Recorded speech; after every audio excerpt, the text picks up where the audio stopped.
Pozdravljeni spet na mojem kanalu. Vsi, ki ste gledali intervju, ki sem ga imela z Noahom Charneyjem v zvezi z njegovo knjigo Superpower Your Kids, ste navdušeni nad tem intervjujem. Eni ste knjigo tudi naročili, Noah in jaz se vam res lepo zahvaljujeva in oba verjameva, da vam ne bo žal. Seveda to še vedno ne pomeni, da ga jaz ne bom nagovarjala, da knjiga nastane tudi v slovenščini. Zelo veliko vas je pa vprašali, kako vse to prenesti v najstnike, to, kar je Noah govoril, oziroma kdaj bo Noah napisal knjigo Superpower Your Teenagers.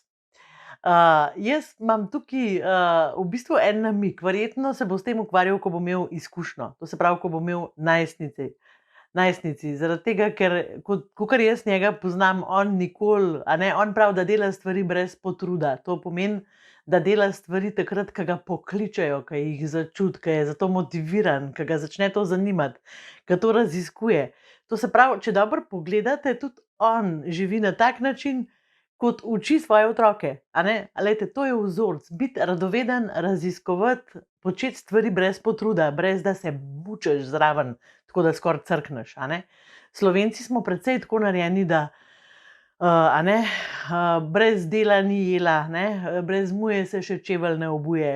To so naši vzorci, ki so nam jih dali in mislimo, da moramo skoraj crkniti za to, da lahko preživimo. Ampak v resnici so stvari lahko tudi bolj preproste, tako kot pravi Noah. In jaz se s tem strinjam. In zdaj, glejte, kako vse to prenesti k najstnikom. Zato, ker v resnici Noah ne rabi posebne knjige napisati za to. On že v tej knjigi pove vse. In recimo, dajmo pogledati, kaj govori. Vse to velja tudi za najstnike. Govori, da dober učitelj navduši učenca. A ni to dober stavek? Jaz sem navdušena nad njim, tako da sem te listke gotovo kar prbila neko okrog sebe. Skratka, kar želim povedati je, Noah ne govori samo o učitelju, ki v šoli uči, tudi starši smo učitelji otrokom. Učimo jih za življenje, spremljamo jih, gledamo, v čem so dobri, kje so njihovi talenti skriti in tudi gledamo, kje jih rabimo malo bolj spodbujati, malo bolj okrepiti, malo bolj opogumiti, kje so pač njihove šibke točke. To pomeni, da smo njihovi učitelji za življenje, da jih spremljamo. To se pravi, vprašanje za nas starše je, kako navdušiti našega otroka, da nam bo sledil. In tukaj imamo od spodaj eno zelo, zelo pomembno stvar, ki se ji reče stik. O tem midva piševa v tej knjigi. In brez tega ne bo šlo. Skratka, če otrok nima stika s starši, če se ne počuti povezanega, če se ne počuti varno, če se ne počuti, da nam je mar za njega in da ga sprejemamo z vsemi njegovimi norostmi vred, potem z njim ne bomo mogli narediti nič skupaj. Zato, ker bo odhajal, ker se bo umikal, ker se bo upiral. No, in zdaj naslednja stvar, ki jo je Noah povedal, je taka. Ne vsiljujmo idej otrokom. To se pravi, dajmo otroke. Kaj moramo delati z otroki, da jim ne vsiljujemo idej? Poslušamo otroke in na ta način v bistvu najdemo ključ do tam, kamor lahko vstopimo v njihov svet, v to, kar jih zanima, v to, kar jih vleče. In zdaj boste rekli, ja, pa bomo pa sami igrice skozi špilali, njega itak nič drugega ne zanima, ker pač te elektronske naprave, moj prav, da bo youtuber, pa da bo, ne vem, influencer, pa ne vem kaj, da bo s tem denar služil. Glejte, ja, to so novi časi. In težko je vstopiti v to, verjamem, zato ker ne poznamo. Ampak to ne pomeni, da bo vaš otrok zares to, kar govori, zato ker je bil majhen, je pa govoril, da bo frizer. A razumete? To so trenutne ideje, ki jih on razmišlja. In kaj bi bilo, če bi vi rekli, a res, youtuber boš, dajva pogledati, kako se pride do tega poklica, kaj moraš za to imeti, katere veščine moraš za to imeti, kaj moraš za to obvladati, kaj moraš za to znati. In velikrat vam bo rekel kakšen otrok, da bo youtuber, ki bo rekel, mene ne slikati. Kako si predstavljate takega otroka? In mu rečete, dajmo začeti s slikanjem, da se najprej pokažeš svetu. A razumete? Pač navdušiti, veseliti se, raziskovati, biti radovedni, to so sestavine, ki štejejo tudi pri najstnikih, ne samo v Noahovi knjigi, ki je napisana za otroke do 12 let. Pazite zdaj to. Pika. Tole je ena zelo težka naloga za starše najstnikov. Otrokovo mnenje je pomembno. Jaz vem, da je to zelo težko, zaradi tega, ker najstniki imajo včasih res nore ideje in imajo okrog teh idej zelo nora mnenja. In nas velikokrat s tem provocirajo. Provocirajo nas pa zato, ker oni opazujejo, kako mi razvijamo svoje mnenje. In glejte, če mi znorimo, ko imajo oni neko provokativno mnenje o nečem, potem to pomeni, da ne znamo biti nevtralni, da ne znamo reči, a tako ti to misliš. Ne znamo se pogovarjati z njimi kot z enakovrednimi osebami. Najstnik je že tukaj, a veste, to ni več majhen otrok, ki bi verjel, da je pečica vroča, pa še majhen otrok tega ne verjame. Najstniki raziskujejo, poskusijo, eksperimentirajo in tukaj jih moramo starši mogoče spustiti majčkeno ven iz svojega gnezda, iz svojega naročja in zaupati, da smo jih naučili dosti, da bojo najstništvo preživeli varno. Potem je še ena zelo pomembna stvar. Tadam! Dovolimo napake, ker napake so zakon. Napake so zakon zaradi tega, ker se iz napak lahko ogromno naučimo. Seveda, če jih moramo popraviti sami.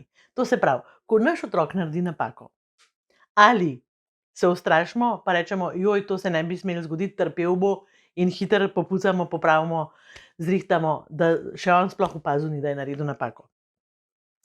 A si rečemo, joj, ne sme narediti napake zaradi tega, ker bojo ga drugi videli, da pač je, ne vem, površen, da ni dovolj znov, da ni dovolj spreten, da ni dovolj dober. In spet naredimo namesto njega.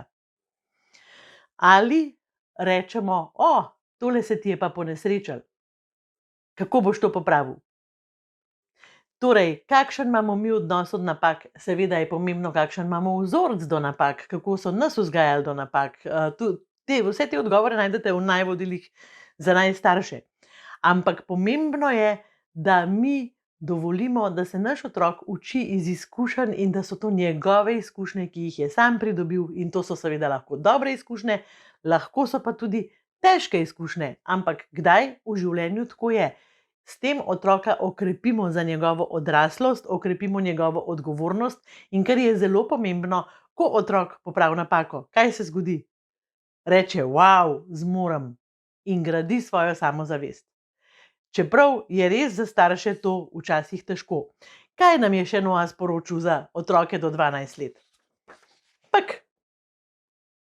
Ne pretiravamo v času. On pravi, jaz otroka učim super moči od 2 minute do 15 minut maksimalno, ker hočem, da je to zabava in igra, ne da je to učenje za mizo, pa trpljenje. Skratka, brez potruda. Glejte, najstniki delujejo enako. S tem, da pri najstnikih imamo še tukaj en nov izziv, in ki ga moramo sprejeti, seveda. Majhen otrok se rad druži z nami. Mi smo v bistvu njegova temeljna družba, potem so prijateljčki.